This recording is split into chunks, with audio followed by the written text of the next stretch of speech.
I went to an Alcoholics Anonymous meeting. I watched some horror movies, 1950s. I watched some adult cartoons. Puppets Who Kill is a good one. The Urantia book. So paper 2, The Nature of God. The Urantia book.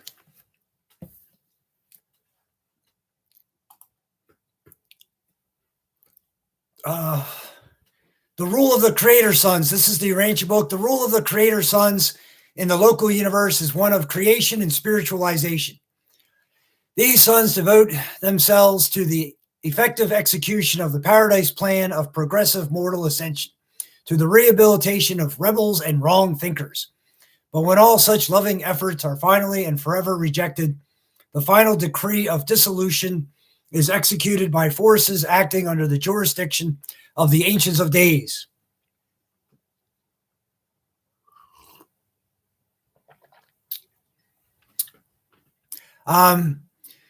So, very long sentence, technical sentence. This is in paper 2 on the nature of God. The Urantia book gets right to the point. It's very direct in terms of what it wants to say and how it wants to say it. The rehabilitation of rebels and wrong thinkers. That's the Urantia book. I mean, it's speaking very directly, very plainly. Its truth is proposed in the Urantia book. So a creator son, a Michael son is a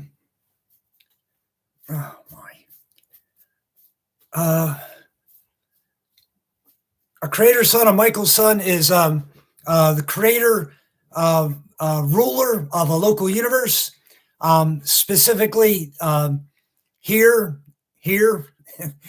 on this planet. It's called Urantia. Urantia is called this planet in the Urantia book. The creator son for this local universe of Nebadon is Michael of Nebadon. That's his name. The creator son for the local universe of Nebadon. He bestowed himself here as Jesus of Nazareth in the Urantia book. This is what the Urantia book says. I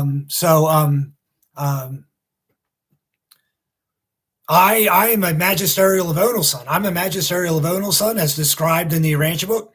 I'm currently on a bestowal.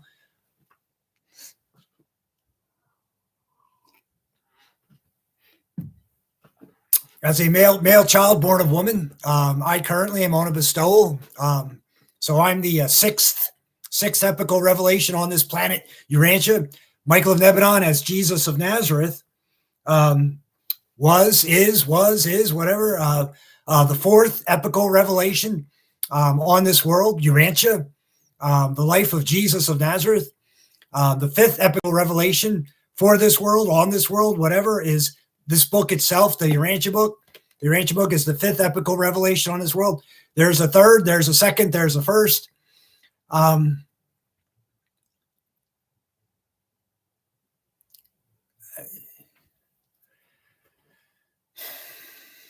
So this section was talking about, when all such loving efforts, this is the Urantia book, when all such loving efforts are finally and forever rejected, the decree of dissolution. So,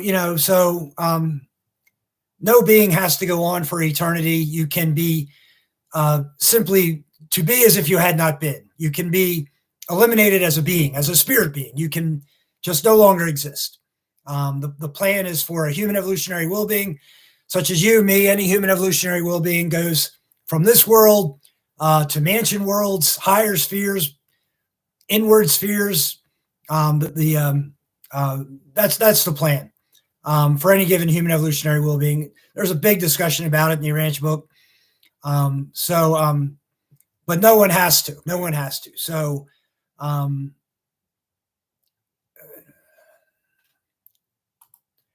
the Divine Mercy, Section 4. God is inherently kind, naturally compassionate, and everlastingly merciful, and never is it necessary that any influence be brought to bear upon the Father to call forth his loving kindness, ... So they're going to go on and on about the love of God. The love of God is stressed over and over and over again in the Urantia book. What that means, what the word love means in terms of the universal Father, God, the first person of the Trinity, what actually takes place in terms of what the universal Father as the first person of the Trinity does, just on and on about the entire subject. The divine mercy. So I suppose they're going to again get into the point. There's a line in your Urantia book, something like that which cannot be perfected will eventually be destroyed or dissolutioned or whatever.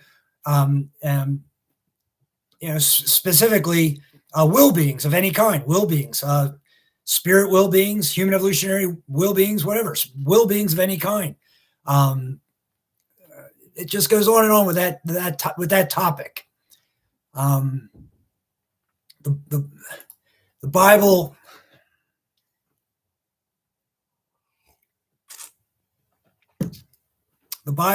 says what it says.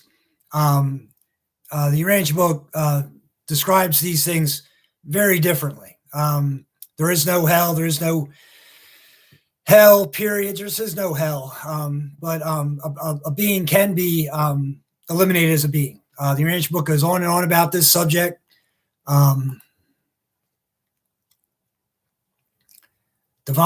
a Urantia book here. Divine mercy represents a fairness technique of adjustment between the universe levels of perfection and imperfection. Mercy is the justice of supremacy adapted to the situations of the evolving finite, the righteousness of eternity, modified to meet the highest interests in universe welfare of the children of time.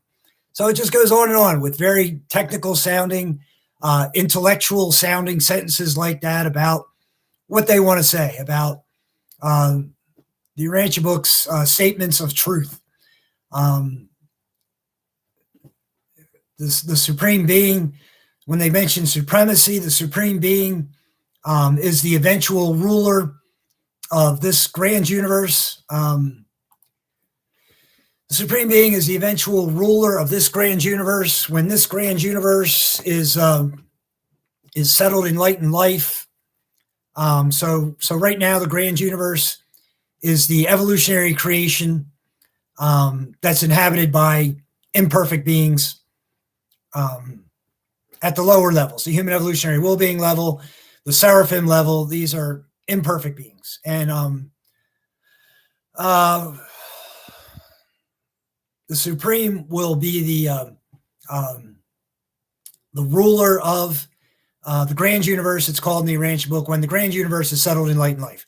When every single being in the grand universe lives perfectly as the universal Father, the first person of the Trinity, would have them live perfectly. When every single individual being, spirit or mortal, is living as the universal Father wants them to live, the first person of the Trinity, then the grand universe will be settled in light and life, and the supreme being will be the ruler of the entire grand universe, 7 super universes. So the supreme being is in the making. The supreme being is the synthesis, I guess. I don't know if they use the word synthesis or not in the Urantia book, but the supreme being is the synthesis of that which is imperfect will beings, and how they grow to perfection, and perfect beings and how they relate with imperfect beings. That's the growth of the supreme being.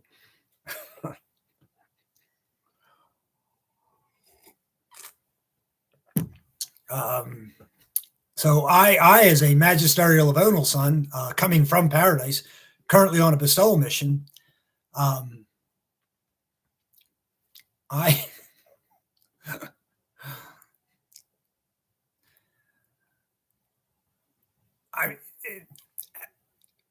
in my spirit form, as a spirit, I'm a perfect being as a spirit. A paradise son, doing what paradise sons in terms of being a magisterial avonal son myself doing what I do in the local universe of Nebanon. I'm a perfect being, as a spirit being.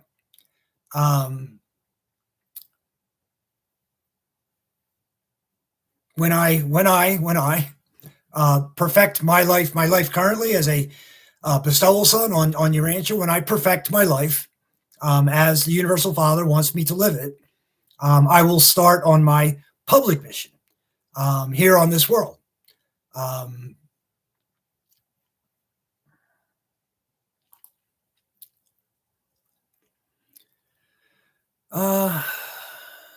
Mercy is this is the Urantia book talking here. Mercy is the justice of the Paradise Trinity, wisely and lovingly visited upon the manifold intelligences of the creations of time and space, as it is formulated by divine wisdom and determined by the all-knowing mind and the sovereign free will of the Universal Father and all his associated creators.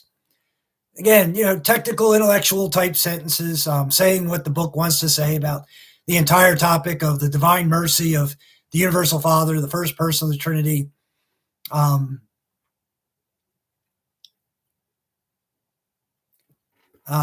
The associated creators, as far as the Universal Father goes, and law and order, as it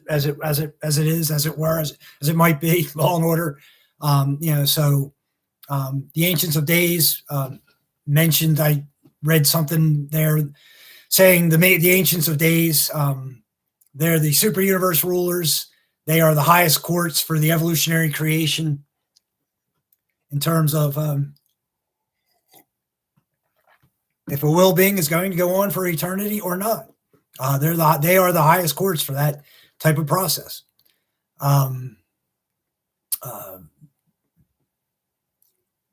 There are other associated creators in terms of what that sentence is saying. The Universal Father, certainly the Creator Son.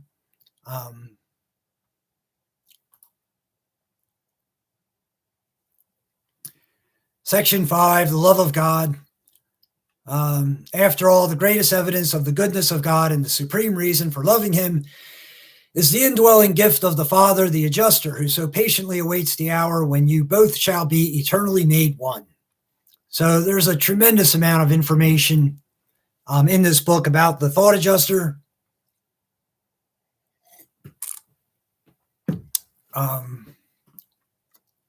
The thought adjuster is the spirit of the Universal Father, the first person of the Trinity, given to every normal-minded human evolutionary will being on this planet, Urantia. So it's a one-to-one relationship.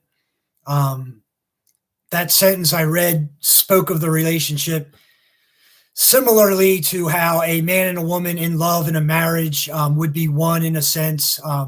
There are comparisons to that. There's a line in the Urantia book, however, they try to stress one spot, one place in the Urantia book. I'm paraphrasing, but they say like the relationship of the thought adjuster with the human being is not like the man and the woman or things of this nature, something like that. There's a line where they say that once, but in truth, there are many comparisons to the relationship of the thought adjuster to a human being and a man and a woman in love in a marriage. There are similarities. They're obvious. And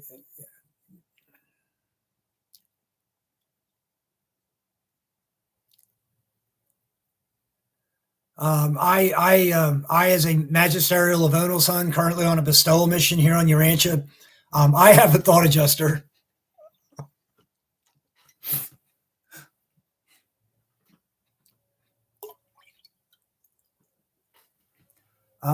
My thought adjuster cannot fuse with me because I'm a magisterial Avonal son. But it seems like often, they don't say always, but often, a thought adjuster that is with a magisterial Avonal son, such as myself on a bestowal mission, that thought adjuster is often personalized via fiat of the Universal Father, the first person of the Trinity, after my life in the flesh. Sometime after that, my thought adjuster could be personalized. I think the Arranged Book is sort of saying this is often the case for thought adjusters that are with magisterial bonal sons currently on a bestowal mission, such as myself.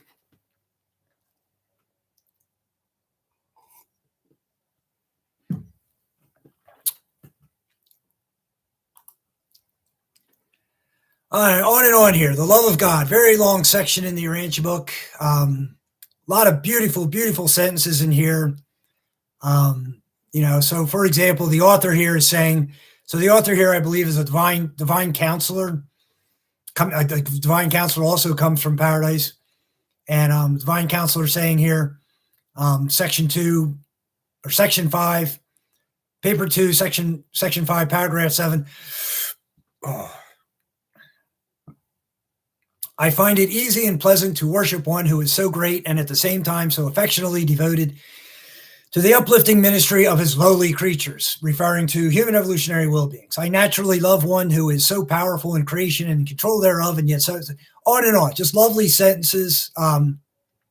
Just lovely sentences about God and love and that topic. It just goes on and on about it.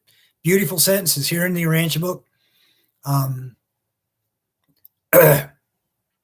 Here's a fairly, I don't know, this might be worth saying here. At times, this is again the Urantia book, at times I am almost pained to be compelled to portray the divine affection of the Heavenly Father for his universe children by the employment of the human word symbol love. And he'll go on to say, it's unfortunate that the English language doesn't have a word which is only for describing the love of God. I believe that's what he goes on to say there. I'm paraphrasing. I think that's the idea there. So a lot of beautiful sentences here in the Urantia book, well worth reading, well worth taking in, learning, knowing to some extent. Very good information in this book. Section 6, the goodness of God.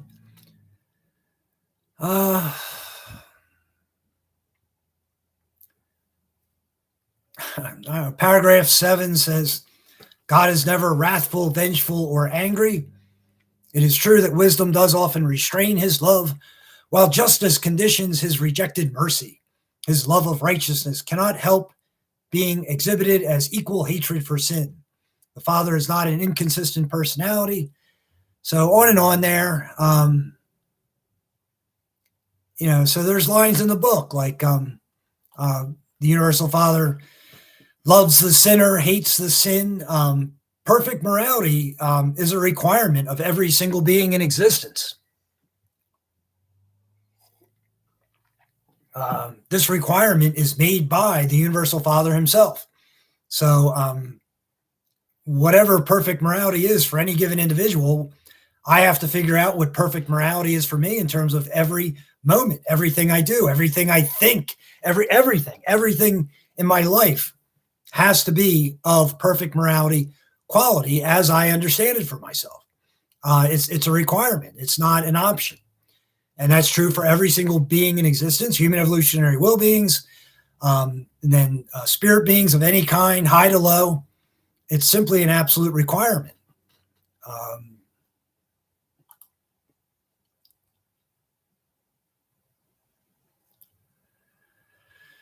I don't know. Section 7, divine truth and beauty. There's a typical paragraph in here. The false science of materialism would sentence mortal man to become an outcast in the universe. Such partial knowledge is potentially evil. It is knowledge composed of both good and evil. On and on. Just lovely sentences, lovely ideas. Good stuff in here. Wonderful ideas. To take in. Here's another sentence in the Urantia book. Happiness ensues from the recognition of truth because it can be acted out. It can be lived. Disappointment and sorrow attend upon error because, not being a reality, it cannot be realized in experience. Divine truth is best known by its spiritual flavor.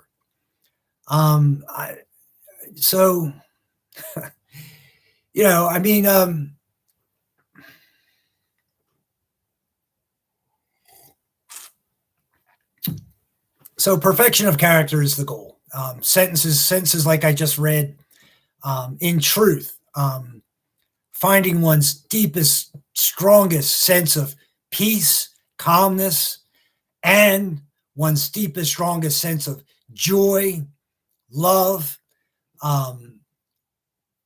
These things are humility, boldness, but calmness, long suffering. These are the qualities that have to be strengthened to the highest degree, to be in God's will, to be in the universal Father's will, to live as the universal Father would have someone live. Everyone has to find this for themselves in terms of their own character.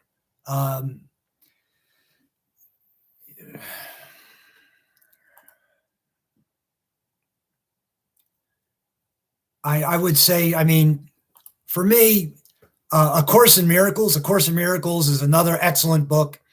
A lot of good information in A Course in Miracles. And I think the main indicator for myself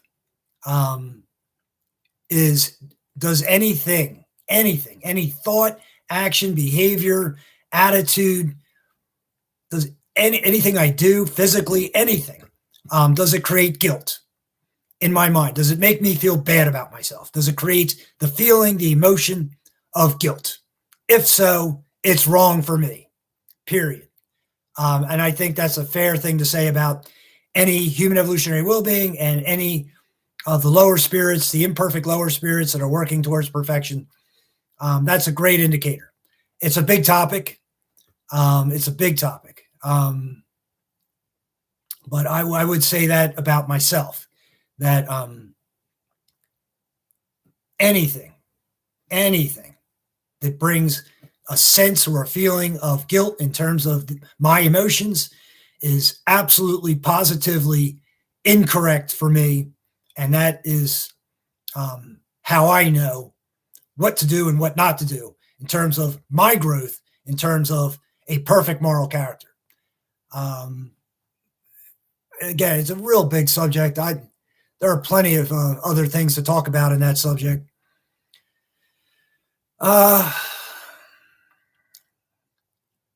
Truth is, so last paragraph here.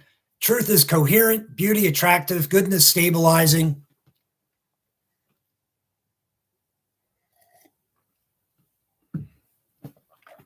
And when these values of that which is real are coordinated in personality experience, the result is a high order of love, conditioned by wisdom and qualified by loyalty. On and on, just lovely sentences. They just go on and on with lots and lots of lovely sentences. Qualified by loyalty, I suppose, means loyalty to the first person of the Trinity, the Universal Father. I'm sure they're getting at that subject. I think there's a line in the book about the finaliters, human evolutionary will beings who eventually achieve paradise, meet the Universal Father, the first person of the Trinity, and become finaliters. They take an oath to the Universal Father and or the Trinity, pledging eternal loyalty as the finaliters go forth from paradise to work in the grand universe, and eventually to work in the first outer space level. I'm paraphrasing, but there's a line like that in the book. There's a lot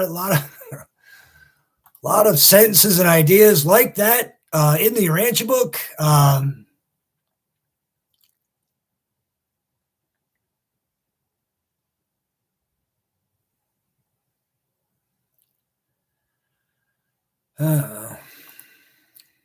Paper 3 is the attributes of God.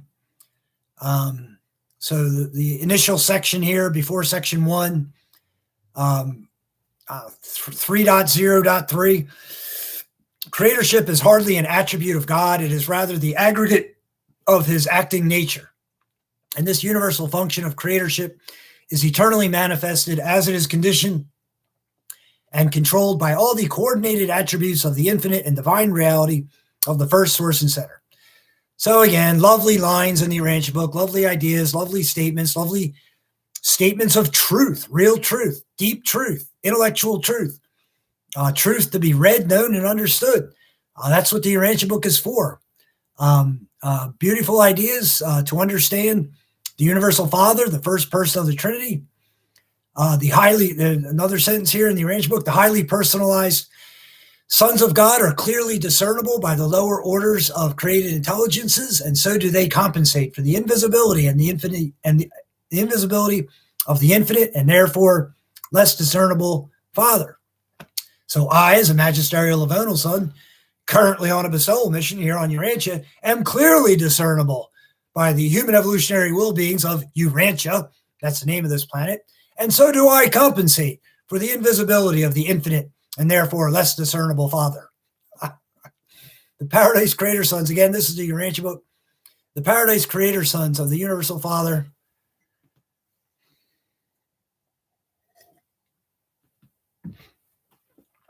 Are a revelation of an otherwise invisible being, invisible because of the absoluteness and infinity inherent in the circle of eternity and in the personalities of the Paradise deities. So, a creator son, Michael of Nebadon, who bestowed himself on this world as Jesus of Nazareth. So, in spirit form, spirit beings can behold Michael of Nebadon, the local universe ruler, sovereign of Nebadon. That's probably one of those things. The Urantia book doesn't really get into this. What they get into it to some degree. Which spirit beings can see, know which spirit beings. They get into it quite a bit in the Urantia book. So I would say, from what I understand about the Urantia book, you'd have to be in the personal presence of Michael of Nebadon to observe him in his spirit form. So in general, then Michael of Nebadon would be on Salvington, the capital of this local universe of Nebadon, and you'd have to be in the general area where Michael of Nebadon is as a spirit being to observe Michael of Nebadon as a spirit being. I would think. So, the lower level spirit beings do not necessarily observe Michael of Nebadon because they're not in his general vicinity, is what I would say.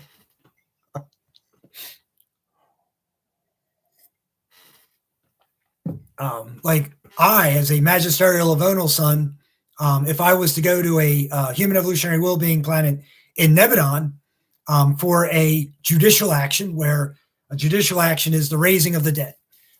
People die over a period of time, and then there's a raising of the dead. That's what a judicial action is. And if I was to go to a planet and head that up, I would be visible to the spirit beings that I'm working with to head that up to bring about the resurrection that's being done. I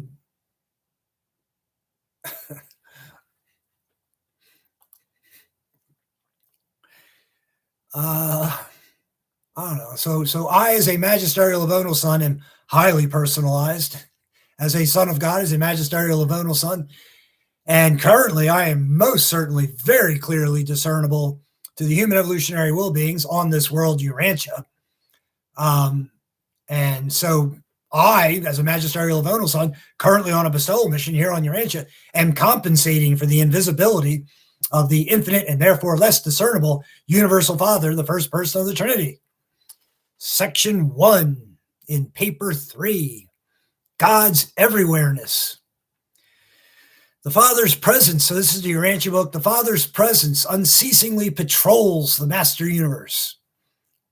It's an interesting way they put it there.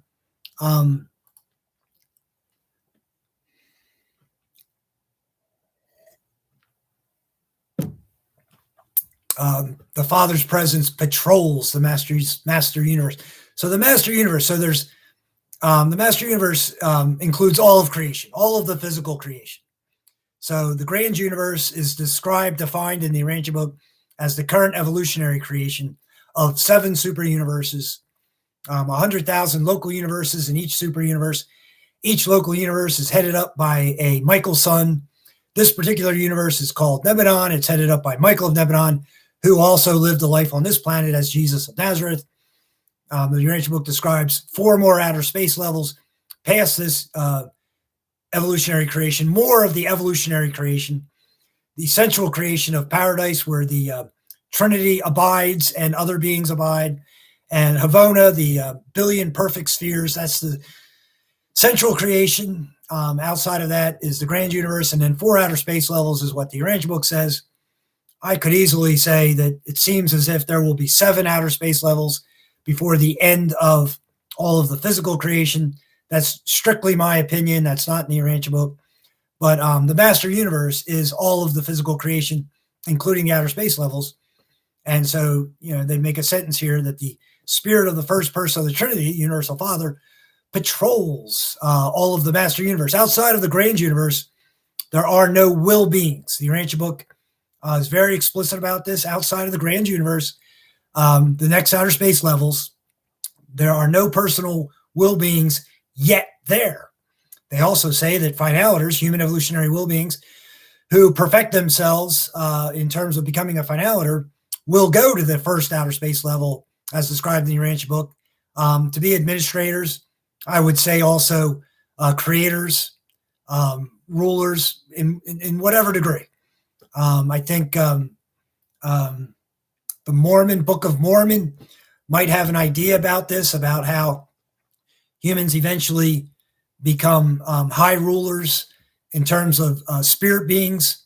And that parallels to the Urantia book in the idea that finaliters from this grand universe go to the first outer space level and literally are planetary rulers of human evolutionary will beings, system rulers of human evolutionary will beings.